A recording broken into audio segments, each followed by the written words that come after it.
Bonjour tout le monde, bienvenue dans cette vidéo dans laquelle nous allons parler du Congrès de Tours, événement dont nous fêtons les 103 ans aujourd'hui et qui est notamment connu pour être l'événement fondateur du Parti communiste français. En effet, lors de ce congrès, c'était un congrès de la SFIO, celle-ci a décidé à sa majorité de rejoindre l'internationale communiste et alors de devenir la section française de l'internationale communiste qui va devenir par la suite le Parti communiste français. C'est donc la naissance d'un parti qui est plus que centenaire, un parti qui a eu une grande influence dans notre histoire, qui a été à une époque le premier parti de France, qui a porté plusieurs lois importantes et qui, encore aujourd'hui, malgré son affaiblissement, garde une certaine influence. Cette vidéo sur le congrès de Tours va ainsi débuter, entamer une série de vidéos sur l'histoire du Parti communiste français, dans laquelle nous allons aborder l'histoire de ce parti étape par étape, du coup de sa fondation jusqu'à nos jours. Donc il y aura régulièrement des vidéos durant les mois prochains pour traiter de ce vaste sujet de ce parti, comme je vous dis, qui a été assez influent. Donc j'espère que ça vous intéressera et je vous laisse du coup avec cette vidéo. Donc, le 25 décembre 1920, le congrès de Tours s'ouvre à Tours. Logiquement, pour comprendre comment ce congrès va donner naissance au Parti communiste français, il est intéressant de se placer d'abord dans le contexte. Quel est le contexte de l'époque et le contexte du mouvement socialiste? Il faut savoir que le mouvement socialiste est historiquement un mouvement qui est parcouru par plusieurs courants.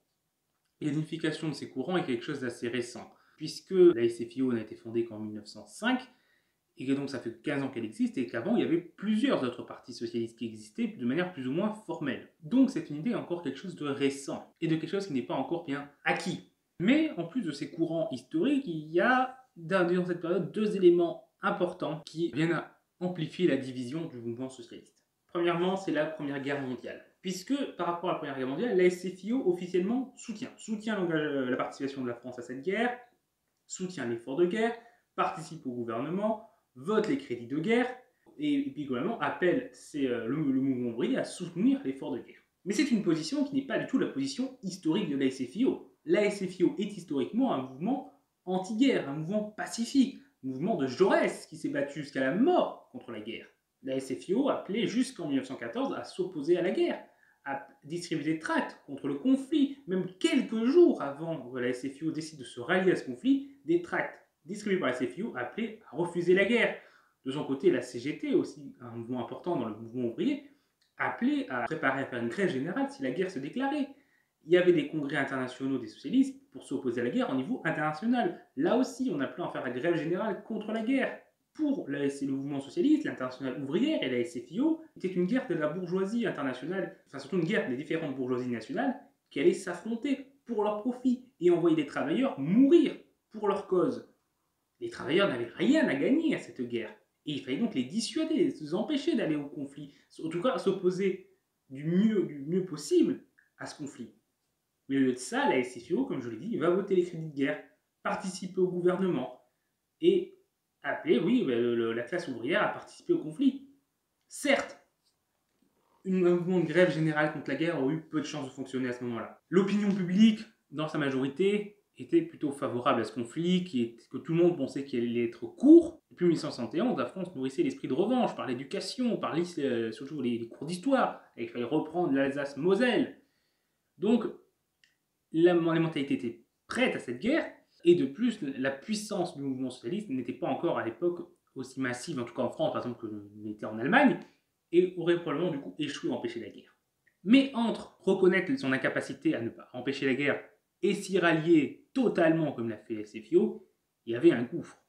Et on peut comprendre le désarroi important des militants socialistes devant cette situation. Passer de quelques jours à on est contre la guerre à allez, il faut aller se battre, vive la guerre, quand même un changement assez brutal. Et donc ça a provoqué des tensions avec du coup deux courants qui s'opposaient. Le courant des directions, majoritaire au début, favorable à la guerre, à l'union sacrée, et le courant minoritaire, pacifiste, et où on trouvait essentiellement l'aile gauche de la SFIO, mais pas que. Ces deux courants vont s'opposer durant toute la Première Guerre mondiale, et le courant pacifiste va prendre de plus en plus d'importance et finira par devenir majoritaire.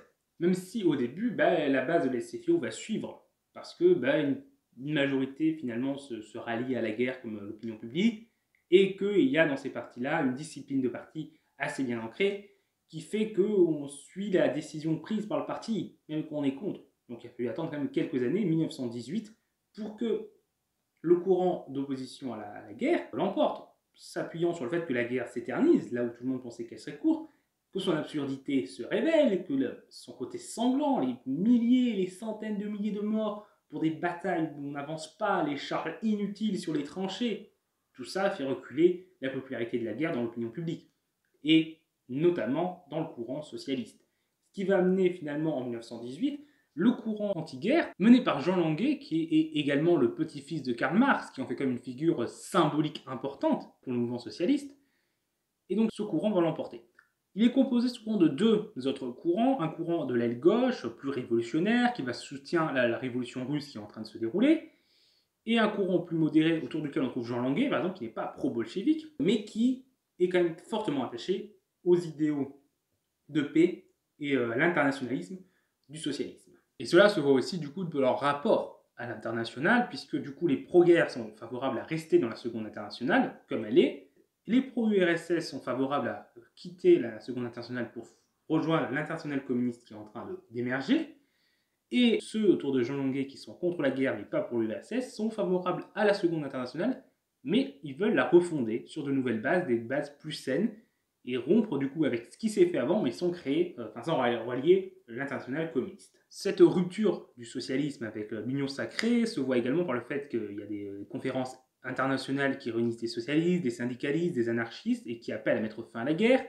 Il y a des mouvements de grève qui sont en train d'apparaître à partir de 1917. Après 3 années de calme plat à ce niveau-là, le mouvement social reprend, certes encore de faible ampleur, parce que la majorité de l'opinion publique ne veut pas y participer parce qu'il y a l'effort de guerre, mais on a des premières grèves à partir de 1917 avec des revendications à la fois de fin de la guerre et des revendications sociales. Ensuite, l'autre élément qui est arrivé et qui va beaucoup bouleverser le mouvement socialiste en France et dans le monde, nous l'avons rapidement évoqué, mais il s'agit de la révolution russe. En effet, en février 1917, le tsar est renversé par une révolution qui n'est pas encore bolchevique, mais ceux-ci vont prendre progressivement de plus en plus d'importance et vont renverser le gouvernement qui avait remplacé le tsar, et ainsi à partir d'octobre 1917, la Russie est dirigée par les bolcheviks. Les bolcheviks appartenaient à la Seconde Internationale. Ils ont été une aile gauche, révolutionnaire, farouchement révolutionnaire, et opposés à la guerre. Et donc cet événement va renforcer les opposants à la guerre, puisqu'ils ont un exemple de partisans de la même cause qu'eux qui prennent le pouvoir, qui négocient la paix, donc tiennent leurs promesses sur cette question-là, et qui en plus sont en train de chercher à fonder une nouvelle internationale avec des mouvements socialistes à travers toute l'Europe et à travers le monde entier. Et donc ça va clairement donner un appui fort pour l'aile révolutionnaire de la SFIO. Et c'est pas le seul pays où ça arrive, comme je l'ai dit, c'est international. Donc en Allemagne, il y a l'USPD, qui est donc le Parti Socialiste Allemand qui va rejoindre la Troisième Internationale, dès octobre 1920. C'est également le cas dans plusieurs autres pays. On peut citer la fondation du Parti communiste italien, qui est une scission du Parti socialiste italien quelques mois après le congrès de Tours. En Espagne, si la majorité du PSOE refuse de rejoindre la Troisième Internationale, son organisation de jeunesse le fait donnant naissance au Parti communiste espagnol dès le mois d'avril 1920. Il y a une organisation révolutionnaire qui se fonde au Portugal en 1919, qui va rejoindre l'Internationale communiste en 1921. On peut aussi citer la Belgique, où une fédération communiste se structure en 1920 avant de devenir le Parti communiste en mai 1921. Et on pourrait citer des exemples comparables dans tous les pays d'Europe. Et avec cet événement, on provoque aussi du coup d'autres questionnements. Il y a le questionnement de réformisme contre révolution. C'est une question qui divise le mouvement socialiste depuis fort longtemps. Déjà, dès 1899, il y avait eu des débats lorsque le socialiste Mitterrand était entré dans le gouvernement Waldeck-Rousseau. C'était un socialiste, il participait à un gouvernement dit bourgeois, beaucoup de socialistes y étaient opposés. On voit que c'est une question qui est là depuis longtemps, et en Russie, avec la prise de pouvoir de révolutionnaires, une prise de pouvoir par la révolution, mais forcément la question revient sur le devant de la scène. Et cette question va rester importante. Ça va être une question de division entre le PCF et la SFIO, mais également au sein du PCF, puis entre le PCF et les mouvements trotskistes. Donc on voit que cette question-là, à gauche, dans le mouvement ouvrier, c'est une question prégnante, une des questions les plus anciennes qui divise le mouvement ouvrier. Et qui donc se retrouve exacerbée à ce moment-là. Et plus largement, la question de est-ce qu'il faut soutenir ce nouveau régime qui normalement est du même camp politique que la SFIO. Faut-il le soutenir? Là aussi, les gens sont divisés, parce qu'il y a aussi des aspects de ce nouveau régime qui sont critiquables, et qui sont critiqués par certains. Et surtout par les réformistes, forcément, qui ont peur d'un mouvement révolutionnaire. Et donc ainsi, dans ce contexte, en février 1920, la SFIO rompt avec la Seconde Internationale. Cela se fait donc dans un congrès où il y a 4330 délégués qui votent pour rompre avec la Seconde Internationale, 337 qui s'y opposent. Mais elle ne choisit pas encore de rejoindre la troisième internationale. Cette option est repoussée par 3031 voix contre 337. Et la SFIO se retrouve donc dans la position de plusieurs autres partis socialistes à travers l'Europe qui ont quitté la seconde internationale mais qui n'ont pas encore franchi le pas à la troisième. Et certains ne vont jamais franchir ce pas et vont former ainsi ce qu'on appelle l'internationale 2,5 et qui essaye de faire un entre-deux entre la trahison qu'a été la seconde internationale et la rupture révolutionnaire et pro-bolchevique que serait la troisième internationale. Ensuite, en octobre 1920, c'est le mouvement des jeunesses socialistes qui choisit d'adhérer à la troisième internationale. Donc, on voit qu'il y a déjà une dynamique en Europe et en France de rapprochement vers cette internationale lorsque le congrès de Tours arrive. Et il faut aussi avoir conscience d'une chose, c'est que la révolution russe est populaire dans le mouvement socialiste. En France notamment, parce que déjà, il y a quand même des mesures positives qui sont prises. Il y a des redistributions des terres, la recherche de la paix, l'organisation des conseils ouvriers, même si ceux-ci sont en train de perdre du pouvoir au profit directement des bolcheviks, mais ils ont encore une influence importante à ce moment-là. Il y a également des mesures plus sociétales, comme le droit à l'avortement, ou le droit de s'unir pour les personnes homosexuelles. Pas le mariage, parce que techniquement c'est plus le mariage, mais il y a une sorte d'union civile pour les homosexuels qui est autorisée à ce moment-là. Donc c'est des mesures positives. Et dans le même temps, les côtés plus violents et répressifs de ce nouveau régime peuvent encore tout à fait bien se justifier. Parce qu'on est quand même dans une période de guerre civile, l'URSS est en guerre extérieure également, il y a les Ottomans qui interviennent, les Japonais, les Britanniques, les Français. Ça plus la guerre civile, forcément, une situation extrêmement terrible. Et ça en France, en plus, ça rappelle des choses, ça rappelle la Révolution française, où là aussi la France s'est retrouvée à devoir affronter des ennemis intérieurs et extérieurs, et a dû, pour y faire face, prendre des mesures exceptionnelles. Donc ça rappelle des choses, et donc on se dit, oui, c'est justifié, c'est pas génial, mais on n'a pas le choix. Et si en plus on ajoute autre chose, c'est que la presse qui dénonce ce qui se passe en Russie à ce moment-là, c'est la même presse qui avait sali les communards, qui les avait présentés comme des bouchers, des monstres. Et donc forcément, vu que le mouvement socialiste est favorable à la Commune de Paris, il y a une association aussi qui se fait et qu'on se dit que si cette presse conservatrice salit la révolution russe, c'est qu'en réalité la révolution russe est du bon côté et fait une bonne chose. Surtout qu'en plus la presse conservatrice bourgeoise a fait dans la fake news, parce que clairement il y a eu plusieurs fois des fausses nouvelles, par exemple la mort de Trotsky qui a été annoncée plusieurs fois. Donc forcément, ça ne la rend pas crédible du tout. Et donc toutes ces critiques, même celles qui pourraient être légitimes, deviennent complètement non crédible. Donc tout ça fait que la révolution russe est à ce moment-là populaire. Ensuite, pour compléter sur le contexte, il y a le contexte social qui est très fort en Europe. Donc suite à la révolution russe, il y a des mouvements révolutionnaires en Europe de l'Est, en Hongrie, l'Allemagne aussi on connaît. Il y a également de forts mouvements sociaux en Italie, en Angleterre et en France. En France, il y a des grands mouvements sociaux qui sont, certes au moment où le congrès de Tours s'ouvre, en train de décliner, de refluer, mais ils ont été importants. Et ils ont permis d'obtenir la journée de 8 heures. La journée de 8 heures qui est une revendication historique du mouvement ouvrier depuis fort longtemps. Une revendication qui est même à l'origine du 1er mai. Donc c'est pas rien. D'ailleurs, nous avons fait des vidéos là-dessus, donc il y aura des liens en fiche et en description, si vous souhaitez aller les voir pour en savoir plus. Donc il y a quand même cet espoir révolutionnaire, et dans le mouvement socialiste, on se dit la révolution est proche, la révolution internationale est proche, le renversement du capitalisme. Il y a cette euphorie révolutionnaire. Et donc forcément, ça rend beaucoup plus populaire une internationale qui prône cette révolution, qui la soutient et qui la porte. Et donc même si l'opinion publique en France est moins sensible à l'idée d'une révolution proche que ce qu'elle peut l'être dans d'autres pays, dans le mouvement socialiste, c'est quand même présent. Et si en plus on ajoute à ça que sur le plan électoral, la SFIO a eu un semi-échec aux législatives de 1919, elle réalise certes 20% des voix, progresse de 2 points, mais par rapport à 1914, mais elle perd quelques députés, et c'est une progression qui est quand même très en deçà de ce qui était attendu. Déjà parce que depuis sa création, la SFIO n'avait pas cessé de progresser. Par exemple, entre 1910 et 1914, elle avait gagné 8 points. 8 points en 4 ans. C'était en 5 ans, là, entre 14 et 2019, la SFIO espérait bien progresser. Surtout vu le contexte social. Et non, finalement, non, elle n'avait pas tant profité que ça.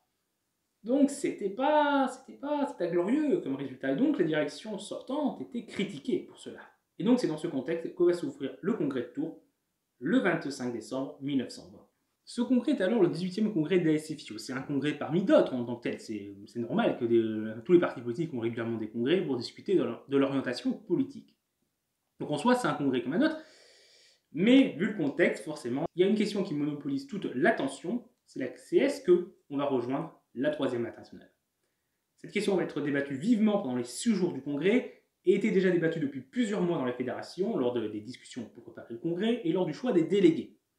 Ce qui fait qu'il n'y avait pas énormément de suspense sur le résultat final. Les délégués choisis étaient issus de fédérations où l'adhésion à la Troisième Internationale était majoritaire. Donc la majorité des délégués étaient pour cette adhésion à la Troisième Internationale. Mais il y avait quand même des questions où il y avait des incertitudes. Par exemple sur l'ampleur du ralliement. On n'était pas sûr de combien il y avait de délégués allaient exactement voter pour l'adhésion. On ne savait pas à quel point la base allait suivre.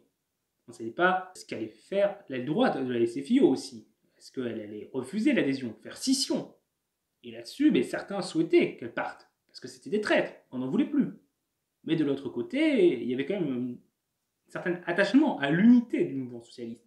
Et on n'était pas forcément enthousiaste à l'idée qu'il y ait une scission. Il y avait aussi la question de ce que feraient les centristes, ceux qui avaient rompu avec la Seconde Internationale, qui avaient participé à la victoire d'une nouvelle majorité pacifiste en 1918, mais qui dans le même temps n'étaient pas pro-bolcheviques, qui avaient ainsi repoussé en février 1920 l'adhésion à la Troisième Internationale et qui avaient choisi certes de discuter avec la Troisième Internationale. Il y avait ainsi des délégués qui avaient été envoyés sur place et qui vont assister à un congrès de la Troisième Internationale et qui vont ainsi discuter des éventuelles modalités d'adhésion. Donc on se demandait ce que allait faire cette aile centriste. Et il y avait du coup aussi les modalités d'adhésion. Il y avait des conditions, les 21 points de Lénine qui avaient été posés sur l'adhésion de n'importe quel mouvement socialiste à la Troisième Internationale. Ces 21 points de Lénine n'étaient pas totalement approuvés au sein de la majorité de la SFIO. Plusieurs points faisaient débat, et ça nous allons en reparler dans une autre vidéo. Ce sera la prochaine vidéo qui sera consacrée essentiellement aux 21 points de Lénine, et donc, dans lesquels je vous expliquerai quels sont ces 21 points et en quoi ils faisaient débat. Mais donc il y avait des points d'achoppement. Et donc la question c'est est-ce que le PCF allait adhérer en acceptant entièrement les conditions, ou est-ce qu'il allait en remettre en question certaines? Ça aussi, c'était en question. Et au final, le PCF, quand il va adhérer à la Troisième Internationale, n'aura pas accepté l'ensemble des points, ce qui provoquera également des tensions à l'avenir entre le PCF et la Troisième Internationale, mais ça aussi, nous en parlerons dans une future vidéo. De son côté, la Troisième Internationale s'intéresse également à ce qui se passe à Tours. Évidemment, l'idée que le Parti Socialiste Français, qui est quand même un parti socialiste assez important, et d'un pays important, d'une des grandes puissances mondiales, rejoigne la Troisième Internationale, c'est quand même pas rien. Ce qui fait qu'ils vont envoyer des représentants, ils vont envoyer une représentante, Clara Zetkin, qui est une figure importante. C'est une socialiste allemande, membre de la Troisième Internationale, et aussi une figure du féminisme, puisque c'est par exemple elle qui est à l'origine, avec d'autres, mais c'est une des fondatrices de la journée du 8 mars, journée des droits de la femme, enfin de lutte pour les droits de la femme. Donc c'est pas non plus n'importe qui. Et il y a également Zinoviev, qui certes ne peut pas être présent sur place, Zinoviev qui est le président de la Troisième Internationale, mais il va envoyer un télégramme aux congressistes présents à Tours. Ces deux personnes vont défendre par leur présence et par leur télégramme une adhésion à l'internationale communiste pleine et entière, avec un respect strict des 21 points et l'exclusion de ceux qui s'y opposent, l'exclusion de l'aile droite et des centristes, pour que ça soit vraiment une adhésion d'une aile gauche bien révolutionnaire qui rejoigne la Troisième Internationale. Mais au final, si l'aile droite ne rejoindra pas la Troisième Internationale, l'aile centriste va y être un moment, ce qui fera dire aux dirigeants bolcheviques que la rupture au sein du PCF s'est faite trop à droite par rapport à ce qu'ils espéraient. Et pour l'anecdote, parmi les congressistes, on trouvait des figures qui vont avoir de l'importance par la suite, mais qui pouvaient être encore à ce moment-là peu connues, et par exemple Ho Chi Minh, qui va avoir une grande importance au Vietnam. À l'époque, il était du coup membre de la SFIO et va participer à ce congrès et sera partisan de l'adhésion à la Troisième Internationale. Et donc au final, cette adhésion est votée par 3252 voix contre 1022. La SFIO devient la SFIC. Elle compte entre 110 000 et 120 000 adhérents, dirigée par Ludovic Frossard, dont la suite du parcours politique sera moins glorieux. Ouais, il a un peu de mal tourné. La SFIC a également le contrôle sur l'organe de presse de la SFIO, l'Humanité, qui du coup devient l'organe de presse de la SFIC puis du Parti communiste français, puisque celle-ci est dirigée par Marcel Cachin, qui est un des leaders des partisans de l'adhésion à la Troisième Internationale. Néanmoins, comme je vous l'ai dit, il y a l'aile centriste qui a rejoint cette Troisième Internationale, qui est dans le nouveau parti, et qui est loin d'être d'un mouvement de fervent communiste, loin de rompre complètement avec le réformisme de la Seconde Internationale. Ils avaient surtout rompu au final avec la trahison qu'elle avait commise vis-à-vis de la guerre, mais pas forcément une rupture politique sur le fond de ce que représentait la Seconde Internationale. De leur côté, ceux qui étaient opposés à l'adhésion à la Troisième Internationale, l'aile droite, va reprendre le nom de la SFIO pour refonder un nouveau parti politique qui sera l'ancêtre du Parti socialiste. Donc parmi eux, on trouve notamment Léon Blum, qui sera un opposant virulent à l'adhésion à la Troisième Internationale, dénonçant l'idée révolutionnaire qu'elle portait. On trouve également Jules Guesde, qui était un leader historique du socialisme en France, et qui, lui, de son côté, pourtant, était historiquement plutôt un révolutionnaire. Donc on voit qu'il a évolué, mais lui-même avait accepté de participer au gouvernement pendant la Première Guerre mondiale, marquant quand même déjà une certaine rupture avec ce qui était sa ligne politique. Mais de toute façon, cette aile droite n'aurait pas été désirée dans le lycée, parce que les conditions d'adhésion étaient quand même totalement opposées à ce qu'ils proposaient, et même leur simple présence n'était pas voulue. Donc c'est terminé pour cette vidéo, j'espère qu'elle vous a intéressé. Donc c'est la première vidéo donc, sur l'histoire du PCF, il y aura d'autres par la suite, je vous explique tout du coup dans la vidéo qui aura été publiée quelques jours avant. Donc si ça vous a intéressé, n'hésitez pas à lire en commentaire et à mettre un pouce bleu. Vous pouvez également partager la vidéo, ça nous aide beaucoup. Et vous pouvez également vous abonner du coup pour ne pas rater la suite. Au revoir tout le monde.